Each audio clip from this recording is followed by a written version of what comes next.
Hello all of you. Basically અત્યારે લેક્ચરની અંદર આપણે જે જોવાના છીએ ઇન્ડક્શન મોટરનું સ્પીડ કંટ્રોલ, કે ભાઈ મોટરનું સ્પીડ કંટ્રોલ કઈ કઈ રીતેથી થાય છે, બસ રીતુ જ ખાલી જોવાની છે. બીજું કાંઈ આની અંદર આપણે જોવાનું નથી. શું જોવાની છે કે ભાઈ ઇન્ડક્શન મોટરનું સ્પીડ કંટ્રોલ, ઇન્ડક્શન મોટરનું સ્પીડ કંટ્રોલ.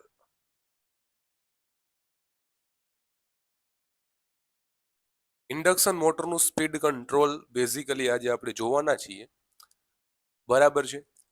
અને કઈ રીતના સ્પીડ કંટ્રોલ થશે, સ્પીડનો કંટ્રોલ કરવાનો મિનિંગ શું થયો? ઇન્ડક્શન મોટરનું જે સ્પીડની કંટ્રોલ કરવી છે એ સ્પીડને કંટ્રોલ કરવાનો બેઝિકલી મિનિંગ શું થયો? કોણ કહેશે મિનિંગ શું થયો? આપણે કોણ કહેશે કે મિનિંગ શું થયો સ્પીડને કંટ્રોલ કરવા માટે? તો તમે કહેશો સર સ્પીડને કંટ્રોલ કરવી હોય એનો મિનિંગ એમ થયો કે મોટરનું જે રોટર જે ફરે છે, જે આ મોટર છે, આ મોટરનું જે રોટર વચ્ચે જે ફરે છે એનો કંટ્રોલ કરવો, મતલબ કે રોટરની સ્પીડનો કંટ્રોલ કરવો. યસ ઓર નો?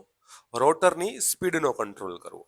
તો માય ડિયર ફ્રેન્ડ્સ, જે રોટરની સ્પીડ હતી આપણે જોઈ ગયા એનઆર બરાબર ns minus 1 minus s, ns ગુણાકારમાં 1 માઇનસ s આ જોઈ ગયા હતા. દેટ ઇઝ કોલ્ડ રોટરની સ્પીડ. આ રોટરની સ્પીડ આપણે જોઈ ગયા, એટલી વસ્તુ આપણી કમ્પ્લીટ છે, બરાબર છે. નાવ હવે માય ડિયર ફ્રેન્ડ્સ, હું શું કરીશ કે ભાઈ અહીંયા એનઆર બરાબર ns ની આપણે તમે જો 120 f બાય p કિંમત થતી હતી, 120 f by p 1 minus s, 120 ગુણાકારમાં f અપોન p આ એની કિંમત થતી હતી ns ની.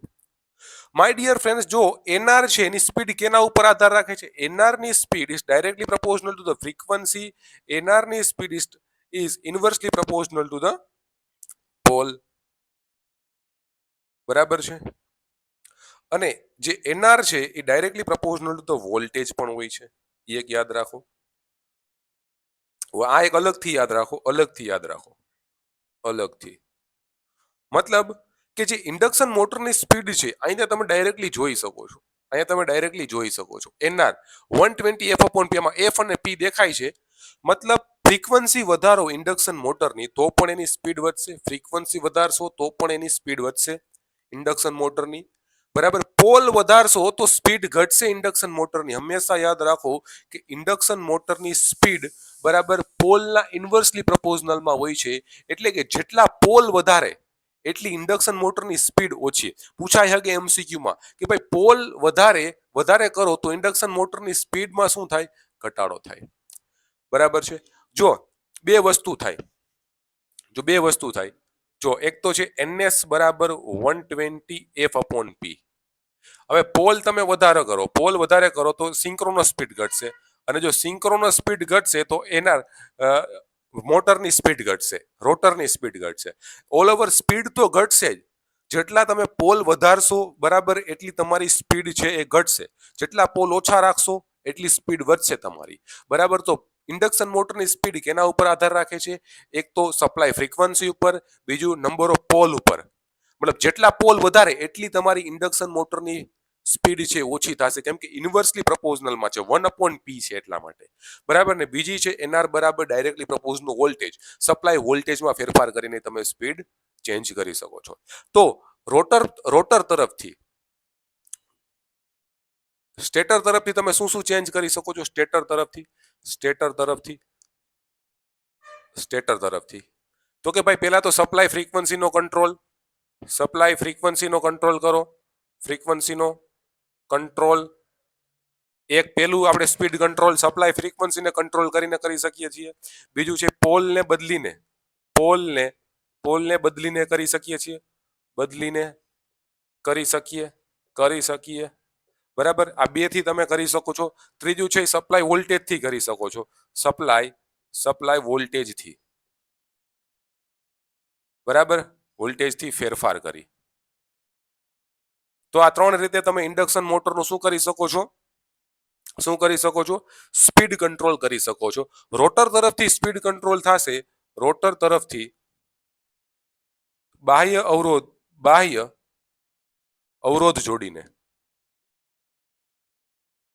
કેમ કે રોટર એક સ્વિરલ કે સ્લીપરિંગ ઇન્ડક્શન મોટર હોય તો સ્લીપરિંગ આરે તમે બાહ્ય અવરોધ જોડો તો તમારું સ્પીડ કંટ્રોલ થઈ શકે. તો મેજરલી આ પ્રમાણે સ્પીડ કંટ્રોલ જોવાના છે. કઈ રીતના સ્પીડ કંટ્રોલ આવે છે મેં તમને સમજાવી દીધા.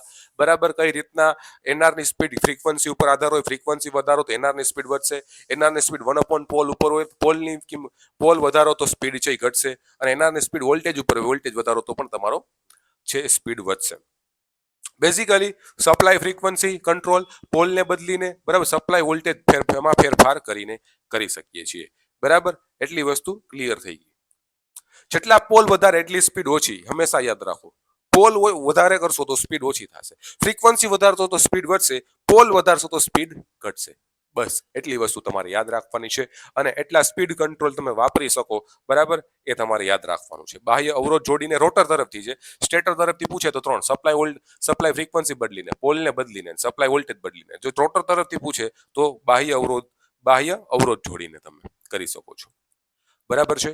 તો આ આપણું છે સ્પીડ કંટ્રોલ છે, ભણી ગયા. બરાબર, હાવ ઈઝી છે, અને યાદ રાખો મેં તમને જે ફ્લો મેં તમને બધું છે પ્રૂફ કરી દીધું ને આયા કઈ રીતના સ્પીડ કંટ્રોલ કરવું, મેથેમેટિકલ પ્રૂફ કરી દીધું મેં તમને બધાને. બરાબર, કે કઈ રીતના તમે સ્પીડ કંટ્રોલ છે એ કરશો. કેનો? તો કે ઇન્ડક્શન મોટરનો. બરાબર છે. તો આ વસ્તુ થઈ ગઈ ઇન્ડક્શન મોટરની. અહીંયા ઇન્ડક્શન મોટરનું આપણે સ્પીડ કંટ્રોલ છે પૂરું થઈ ગયું છે. બરાબર છે. હવે થોડુંક લોસ વધ્યા છે, અને સ્લીપની કિંમત હકીકતમાં કેમ શોધવી એ વધ્યું છે. બસ, બીજું કાંઈ આપણું વધ્યું નથી. બરાબર છે. ઓકે, તો મળીશું હવે આપણે આપણા નેક્સ્ટ લેક્ચરમાં. બસ આ લેક્ચરમાં તમારે એટલી જ વસ્તુ કરવાની છે. બરાબર, અને આ સ્પીડ કંટ્રોલ કઈ રીતના થાય ને યાદ રાખવાના કે ભાઈ પોલની સંખ્યા વધારો તો સ્પીડ શું થાય, ફ્રીક્વન્સી વધારો તો સ્પીડ શું થાય, વોલ્ટેજ વધારો તો સ્પીડ શું થશે. રેડી? એક પોલ ઊંધું છે, પોલ વધારો તો સ્પીડ ઘટશે. બસ એટલી વસ્તુ ક્લિયર છે. Okay, done.